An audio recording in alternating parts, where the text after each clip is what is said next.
जय हिंद दोस्तों, बात करेंगे इस वीडियो में बायो D3 कैप्सूल के बारे में।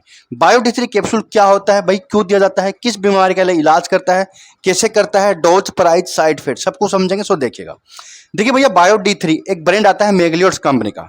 बायो D3 प्लेन भी आता है और बायो D3 प्लस भी आता है। तो प्लेन और प्लस में दिन रात का अंतर है, ध्यान रखिएगा। प्लस अलग चीज है, अलग प्रॉब्लम काम करता है, और प्लेन बायो D3 प्लेन अलग चीज है। तो बायो D3 प्लेन के बारे में समझेंगे। 10 टेबलेट का पत्ता आता है, बहुत छोटा पत्ता आता है, कैप्सूल फॉर्म में आता है।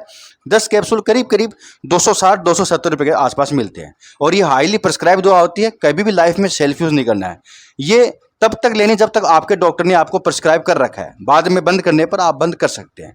इसकी कोई आदत नहीं पड़ती है, कोई ज़्यादा साइड इफेक्ट नहीं होते हैं। कई बार इसका जो यूज करना बहुत जरूरी होता है, जो कि इस वीडियो में समझेंगे क्यों करना पड़ता है। देखिए भैया, इसके अंदर आता है कैल्सीटिरोल। कैल्सीटिरोल इसके अंदर 0.25 mg में आता है। अब भाई कैल्सीटिरोल क्या होता है, तो देखिए कैल्सीटिरोल एक विटामिन D3 का फॉर्म ही होता है, यानी आप इसको विटामिन D3 ही कह सकते हैं। और विटामिन D3 आपको पता है बॉडी के अंदर होना जरूरी है, क्योंकि कैल्शियम को और फास्फोरस को दांतों के अंदर, नाखून के अंदर और हड्डी के अंदर एब्जॉर्ब कराने का काम विटामिन D3 ही करता है। तो विटामिन D3 आपको सनलाइट से ही मिल सकता है और टैबलेट फॉर्म में भी आप ले सकते हैं। इसको बायोलॉजी अगर नाम से जाने तो सीओ कैल्सीफेरॉल के नाम से जाना जाता है। विटामिन D3 क्या होता है, सीओ कैल्सीफेरॉल। तो भैया इसके अंदर जो कैल्सीटिरोल आता है ना, वो एक विटामिन D3 का एक फॉर्म होता है। और ये कैल्सीटिरोल जो होता है ना, ये किडनी के अंदर बनता है। किडनी के अंदर एक्चुअली कैल्सीटिरोल एक हार्मोन होता है जो किडनी के द्वारा बनाया जाता है। एक्चुअली कई बार होता है क्या कि दोस्तों, इस हार्मोन की कमी के कारण ना कैल्शियम और फास्फोरस की कमी हो जाती है, यानी इसका मेटाबॉलिज्म बड़ा स्लो हो जाता है। बॉडी के अंदर कैल्शियम की, खून के अंदर कैल्शियम की कमी होने से ना आपको किडनी प्रॉब्लम होने लगेगी, ब्रेन की प्रॉब्लम, नींद आने में कमी होने लगेगी, हड्डियों की प्रॉब्लम जैसे कि ऑस्टियोपोरोसिस होने लगेगी। बच्चों के अंदर रैकेट्स हो जाते हैं, रैकेट्स, हड्डी के अंदर गैप आ जाता है, मुड़ने लगती है, खोखली हो जाती है, चूर चूर हो जाती है हड्डियां, उनका घनत्व कम हो जाता है। ऑस्टियोपोरोसिस के अंदर भी यही होता है कि हड्डी का घनत्व कम हो जाता है, मांस कम बनने लगता है, हड्डियां इजीली फ्रैक्चर होने लगती है, इंजरी के चांस बढ़ जाते हैं। ठीक है, महिलाओं में ज़्यादा दिक्कत होती है वैसे तो। वहां पर बच्चों में रैकेट्स होता है कैल्शियम और फास्फोरस की कमी से, और बड़े लोगों में ऑस्टियोपोरोसिस की कमी हो जाती है। इस कमी से ऑस्टियोपोरोसिस प्रॉब्लम हो जाती है। इनके अलावा कैल्शियम की कमी से ना नींद आने में दिक्कत होगी, फटीग, थकान रहना, या मसल्स में कमी आना, और बॉडी का वेट कम रहना। तो हार्ट की प्रॉब्लम भी हो सकती है कैल्शियम की कमी से। तो खून के अंदर कैल्शियम के लेवल को बढ़ाने का काम करता है कैल्सीटिरोल, जो कि किडनी के द्वारा बनाया गया एक हार्मोन होता है। दोस्तों एक जैसे ये थायराइड ग्लैंड होता है ना, इसके पीछे, जस्ट पीछे यहां पर पाराथायराइड ग्लैंड होता है।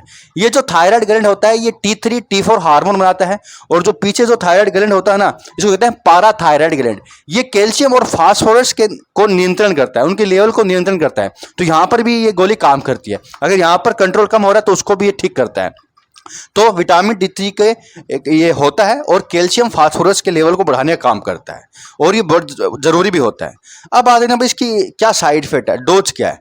तो भाई देखिए, डोज तो आपके डॉक्टर के अकॉर्डिंग ही लेनी है, आपको किस तरह से प्रिस्क्राइब किया है।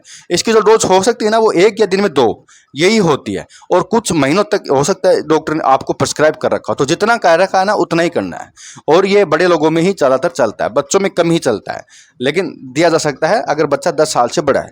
इनके अलावा अपने डॉक्टर के अकॉर्डिंग दीजिए। देखिए ये डॉक्टर का एरिया होता है, किसको देना है, कितना देना है, कितने दिन तक देना है, क्योंकि बीमारी के ऊपर देखा जाता है। बात देते हैं भाई साइड इफेक्ट, इसके क्या साइड होते हैं।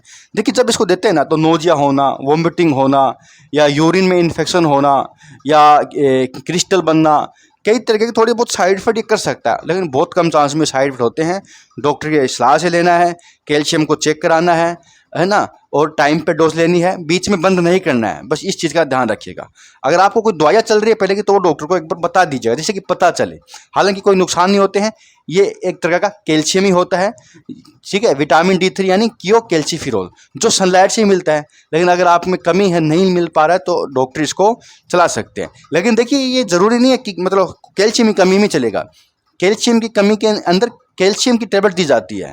अगर कैल्शियम है बॉडी के अंदर, नहीं लग रहा है, तो सीओ कैल्सीफेरॉल जैसे कि 60,000 IU आता है, वो दिया जाता है। लेकिन कैल्सीटिरोल जो किडनी के द्वारा बनाया गया हार्मोन होता है, जो यहाँ पर पैराथायराइड ग्लैंड में भी काम करता है, कई तरह के और भी काम आता है। तो ये अलग चीज़ है, वो उनसे अलग है, तो ऐसा नहीं है। ठीक है, डॉक्टर ने अगर दिया है ना तो वो उनको ही पता है वो क्यों दिया है, तो उस तरीके से लेना है। सिर्फ वीडियो में रिव्यू करने का है कि ये क्या चीज़ है, क्यों दिया जा सकता है, कहाँ काम आ सकता है, ठीक है। तो कैल्शियम, विटामिन D3 और कैल्सिट्रियोल अलग अलग होता है, अलग अलग ट्रीटमेंट को देख के दिया जाता है, ठीक है। अभी क्लिनिक द्वारा बनाया गया हार्मोन है, वहाँ पर अगर नहीं बनेगा तो मेटाबॉलिज्म को स्लो कर देगा, ठीक है। तो कैल्शियम के एब्जॉर्प्शन को स्लो कर देगा, फॉस्फोरस को स्लो कर देगा, फिर खून के अंदर कैल्शियम लेवल कम हो जाएगा, जिसके कारण व्यक्ति को नींद की समस्या होती है। तो भैया बहुत कुछ देखना पड़ता है। यहाँ तक वीडियो के लिए बहुत बहुत धन्यवाद।